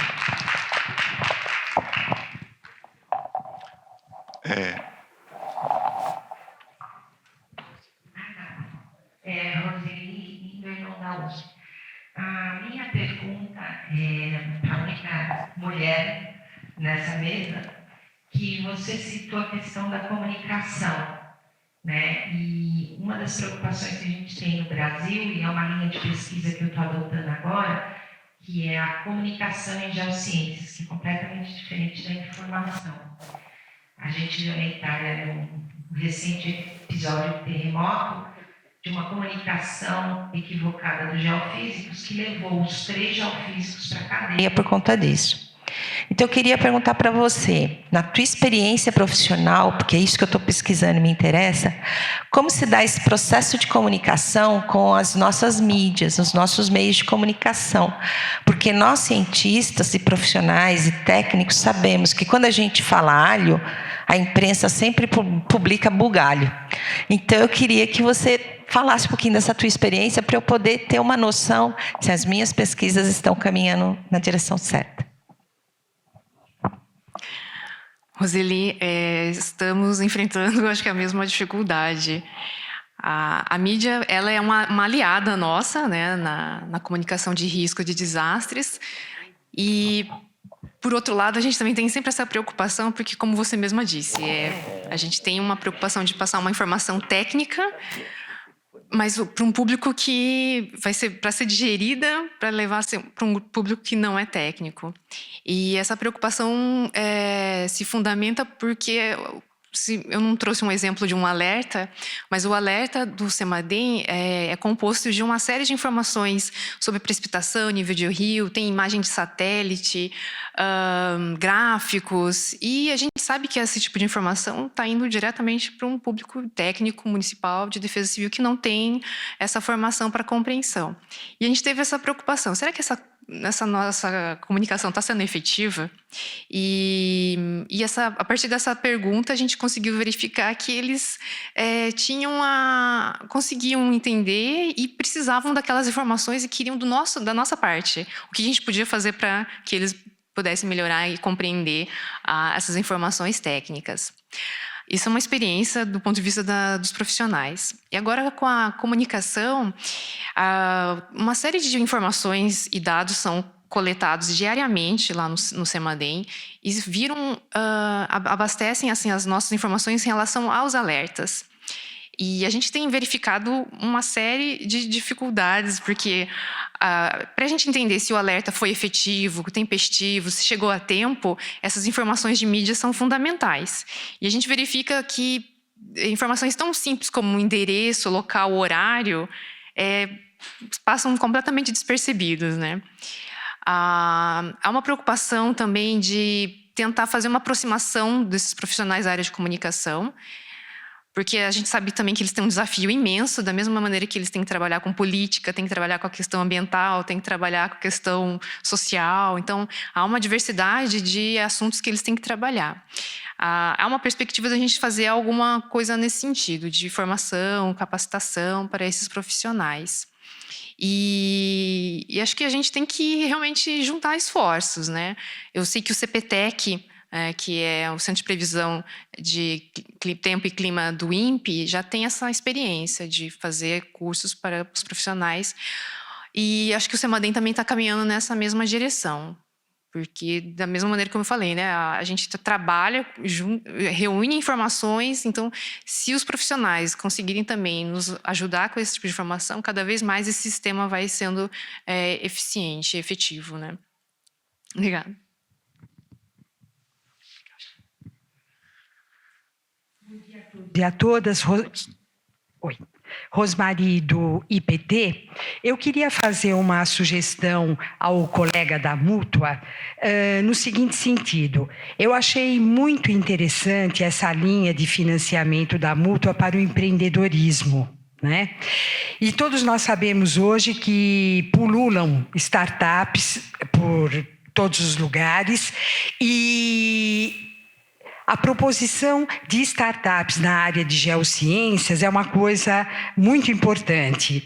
Eu gostaria de sugerir ao senhor que marcasse uma reunião com a direção do IPT, é uma ideia, porque está em pleno desenvolvimento agora aqui em São Paulo, por meio da Secretaria de Desenvolvimento Econômico, a criação de um distrito tecnológico, onde, inclusive, o IPT vai ser o embrião desse distrito tecnológico. E qual que é a ideia? É que ele possa, inclusive, incubar empreendimentos inovadores, seja em tecnologias paradigmáticas ou incrementais, nas próprias dependências do IPT, trabalhando com técnicos da instituição e fora também. Quer dizer, seria realmente um locus de incentivo à inovação.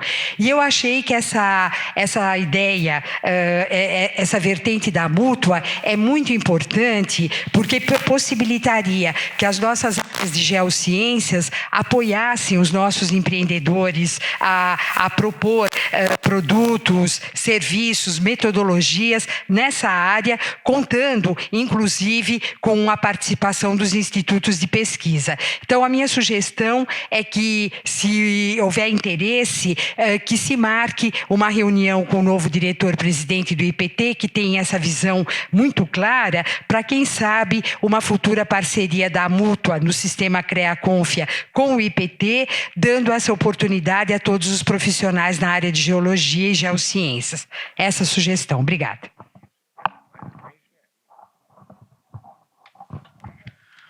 Obrigado, professor. Está anotado a sugestão, tá? Nós vamos fazer sim, nós vamos fazer o contato com o IPT. E eu acho que seria interessante até a gente cadastrar o IPT como parceiro da Mútua, né?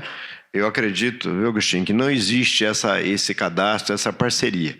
Então, as coisas ficam mais fáceis, tá? E é interesse, a Mútua existe para auxiliar não só o profissional, mas também as entidades, né, que patrocinam, que fazem com que haja o desenvolvimento desse país.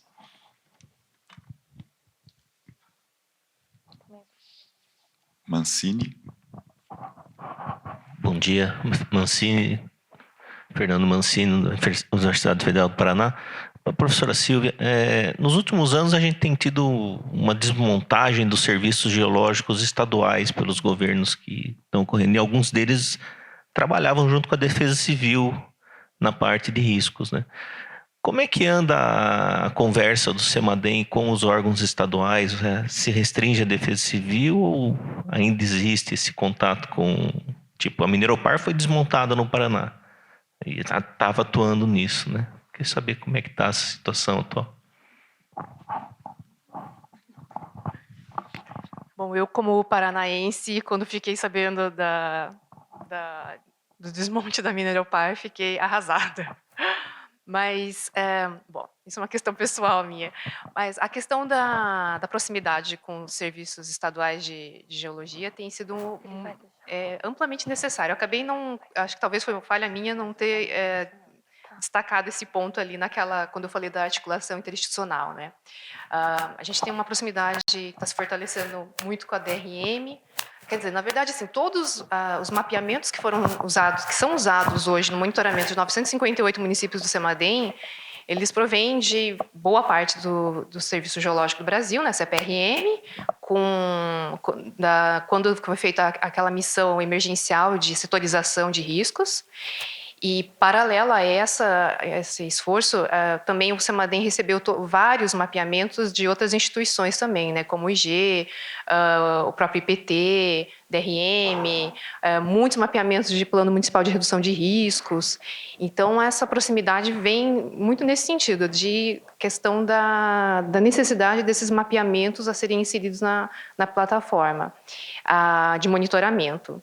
E a Defesa Civil, a gente também tem uma relação muito próxima, porque, como eu mostrei ali naquele espaço do sistema de alerta, né? Eles estão a ponto, eles estão ali, então eles são responsáveis também para fazer essa disseminação dos alertas, na preparação. Então, assim, para esse sistema funcionar realmente, não basta só o CEMADEM realizar esse monitoramento, mas, assim, a proximidade de que tudo isso está uma sinergia muito próxima com a Defesa Civil. Então, realmente é uma necessidade que a gente vê cada vez maior, né, nesse contexto.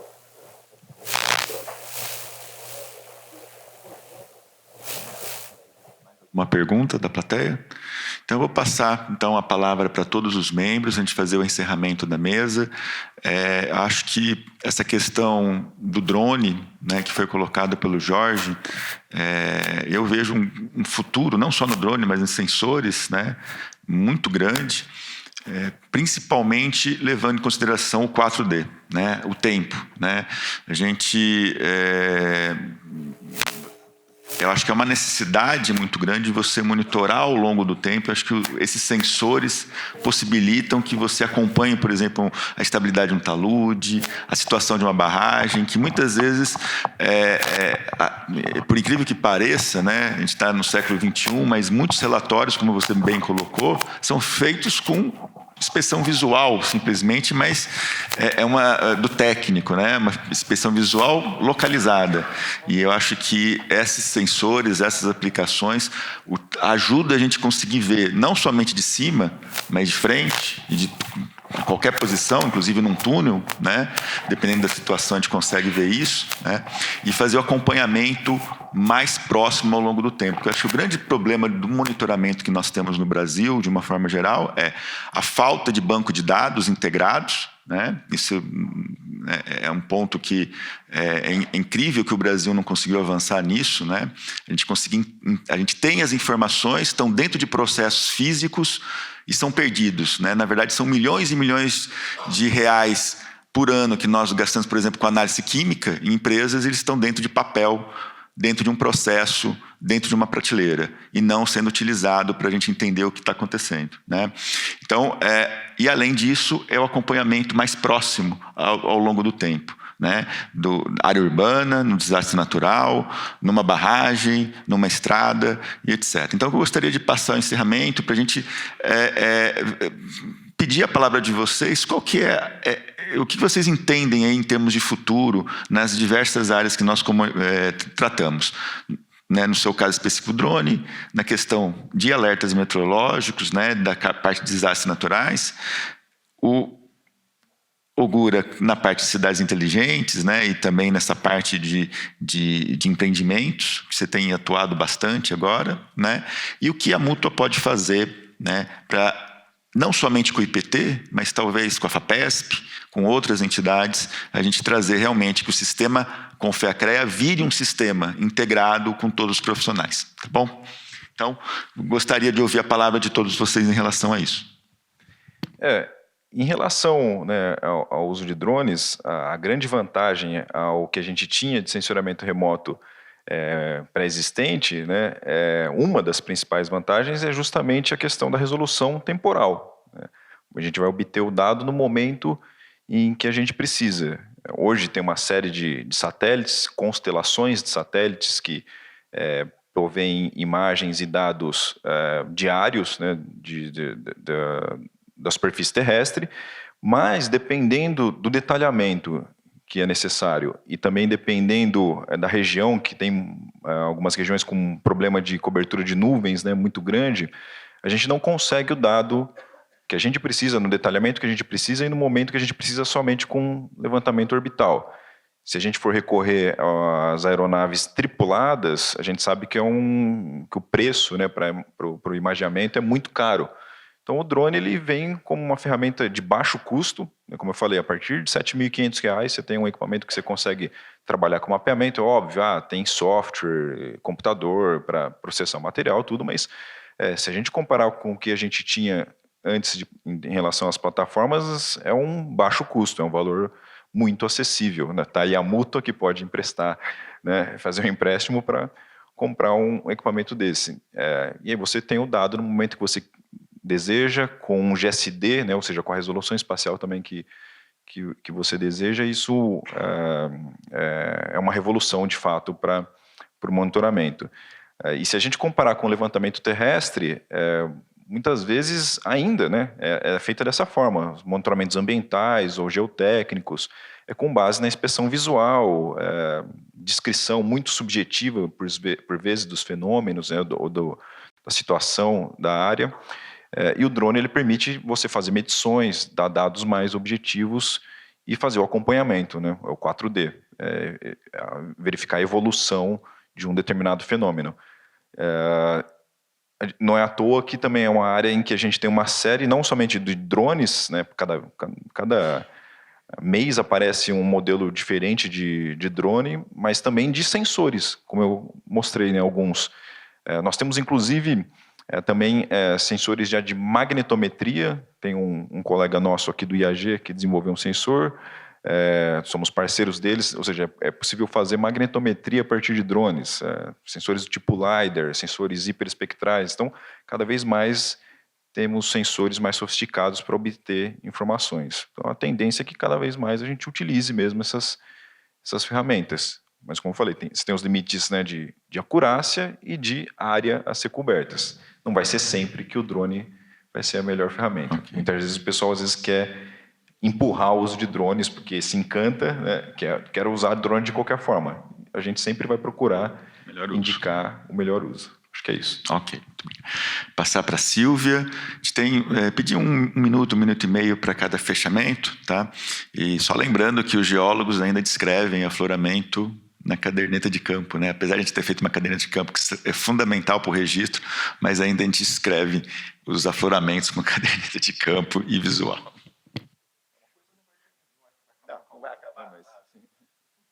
Fiquei tão contente com a caderneta. Eu vou aproveitar esse meu minuto final também até para uma oportunidade de fazer algum esclarecimento, né? Quando você mencionar alertas meteorológicos, né? O que a gente desenvolve são alertas de riscos de desastres. Qual que é a diferença? A gente não prevê só chuva intensa ou a questão meteorológica. A gente também prevê a possibilidade do impacto, né, dessa chuva num sistema vulnerável. Então, isso demonstra, né, reforça qual assim, o desafio que a gente tem para se pensar num sistema de monitoramento e alertas. E por isso que eu reforço sempre assim, essa necessidade dessa ampla articulação interinstitucional, né, quando a gente fala do mapeamento. Acabei não mencionando, há mapeamentos que foram recebidos datados de 2012, 2013, e a gente sabe o quanto o risco é dinâmico. Vai variar isso muito no tempo e no espaço.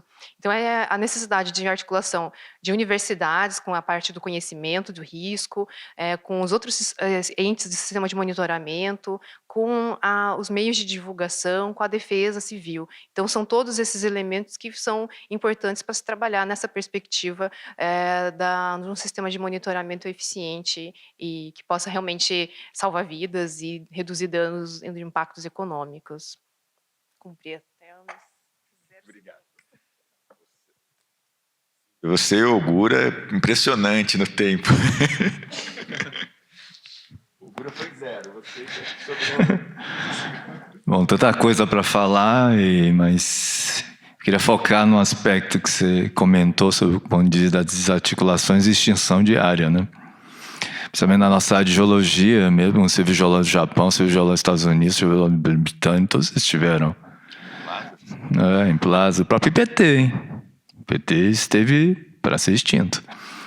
Então, uma primeira questão que eu coloco para todos, sob o ponto de vista dessa visão de ciência, ou geociências, mas todas as carreiras de uma forma geral, a questão da sustentabilidade, né? Por isso que eu abri a minha apresentação com a lógica do propósito. A gente tem que ter firmeza de propósito em saber aonde você está atuando, e não é uma questão só técnica, tem uma questão política, onde você está inserido. Você tem que ficar esperto, muito safo hoje, mais ainda. Então, eu acho que essa é a primeira questão que eu ia colocar. Segunda, mais de caráter técnico, é um mundo isso aí. Só que nesse mundo de transformação digital, cidade 5.0, sociedade 5.0, essa questão, eu nunca vou deixar de entender que o conhecimento das diversas carreiras, das diversas disciplinas, ele é essencial.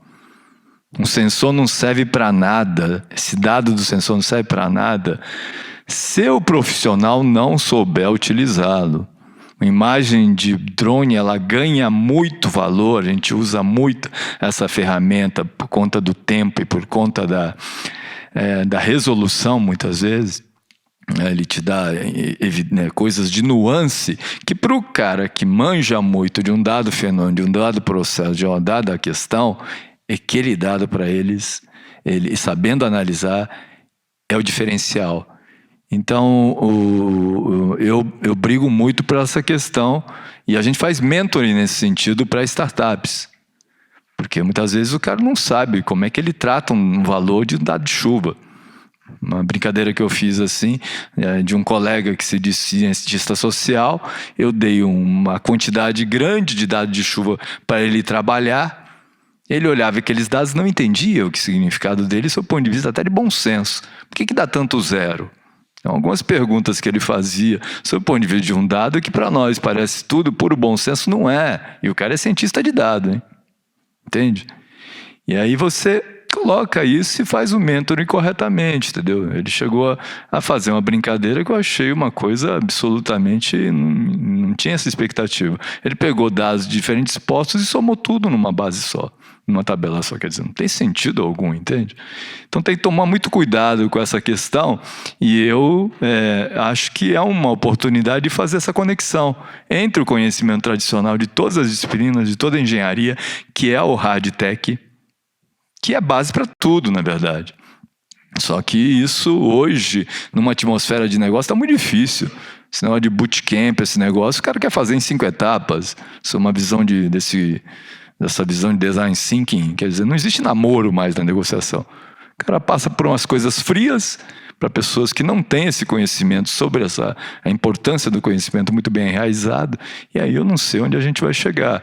Então tem que tomar muito cuidado, e por isso eu acho que essa figura da gente, enquanto detentor, né, nós somos, que foi chamado, o Peter Drucker falou isso, nós somos trabalhadores do conhecimento, que eles chamam, né?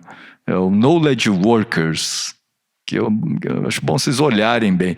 E isso é uma coisa que eu tenho muito forte em mim, de saber colocar o dado da forma devida para o tipo de empreendimento que se for apresentar. E startups, então, é muito importante que a gente dê o devido assessoramento.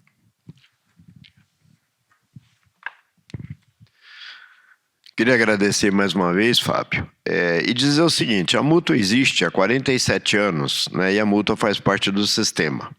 E a gente tem conhecimento que o sistema é muito engessado, né?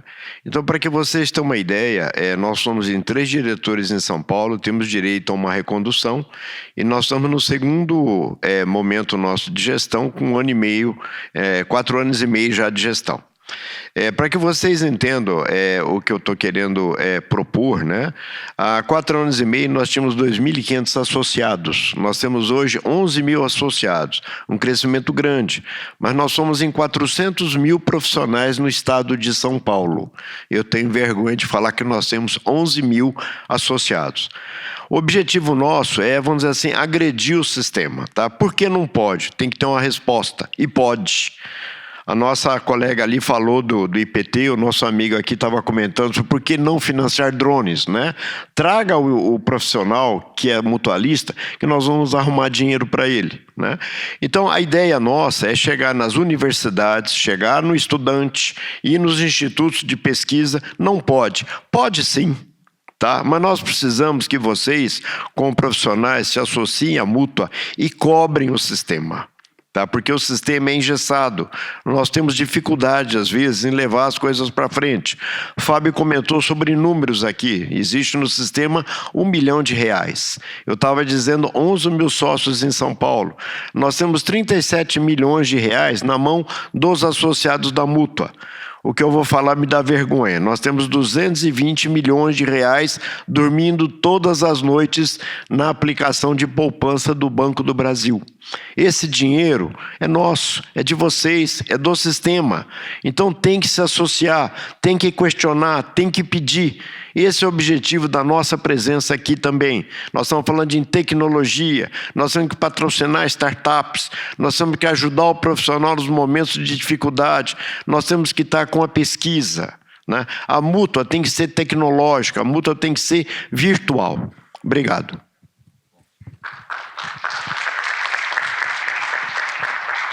Agradeço a todos, né?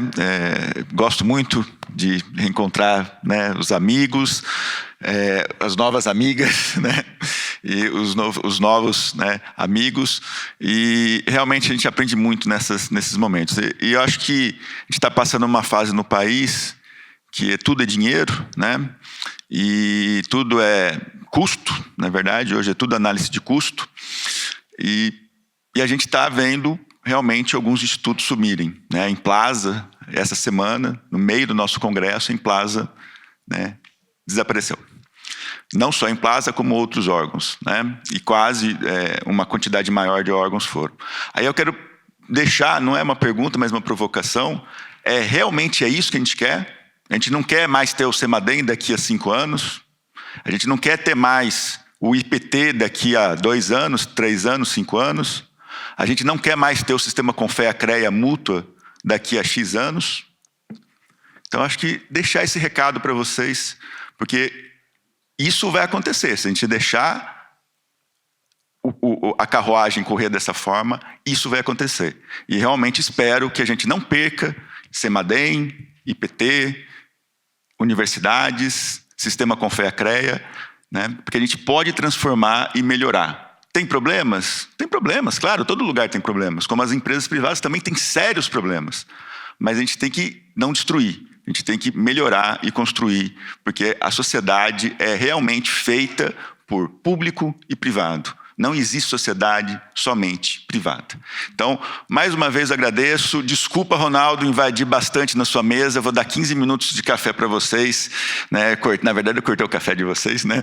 15 minutos. E mais uma vez, obrigado a todos os presentes. Foi muito bom aqui essa manhã. Obrigado. Muito obrigado, professor Fábio. Eu peço por gentileza que aguardem mais um minutinho. Agradeço a participação dos nossos convidados. Eu quero convidar aqui a diretoria da Febragel para uma foto oficial, e nesse meio tempo nós teremos um momento muito especial. Então, por favor, a Febragel, diretoria da Febragel, para uma foto oficial. Os nossos convidados, agradeço mais uma vez a participação. Podem tomar seus assentos. Vamos tirar fotos também. Então, todos nesse momento.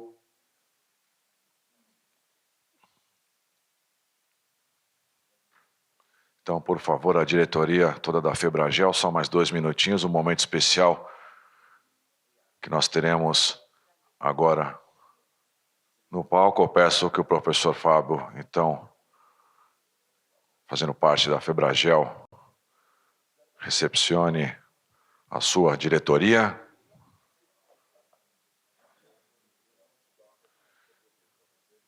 É um momento surpresa aqui, ninguém sabe. Super rápido, então. Uma homenagem à personalidade deste setor.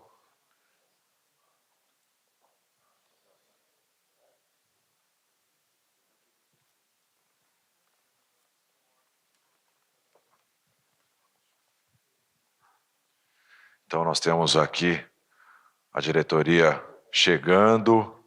Um momento muito especial. Então, antes desse registro, eu peço por gentileza que tragam então a placa para a senhora Sheila Klenner, toda a diretoria, homenagear o professor Fábio Reis, presidente então da Febragel.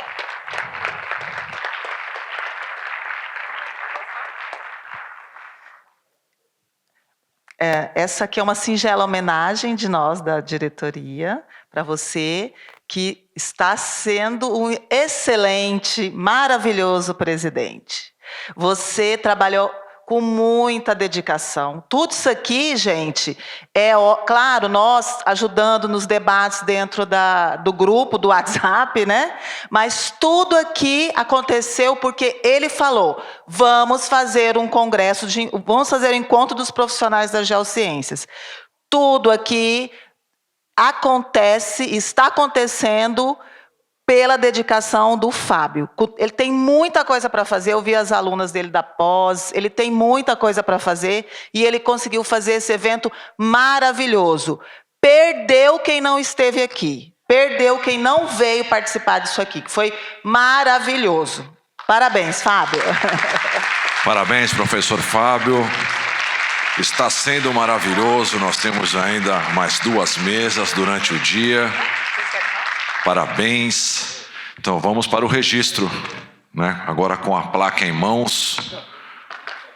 Nosso fotógrafo aí oficial fazendo então uma filmagem e posteriormente o registro desse momento especial.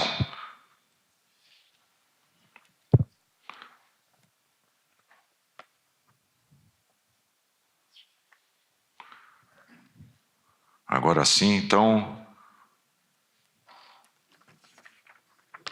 Mais uma salva de palmas, então, ao professor Fábio e sua diretoria. Agradecemos também aos nossos convidados que aqui estiveram. Vamos, então, para o coffee break. Teremos, na sequência, a mesa redonda Desastres Naturais e Tecnológicos, o papel de inovação dos profissionais das geociências e engenharia. Ok? Será que, então, nesse auditório, daqui 15, 20 minutinhos. Muito obrigado.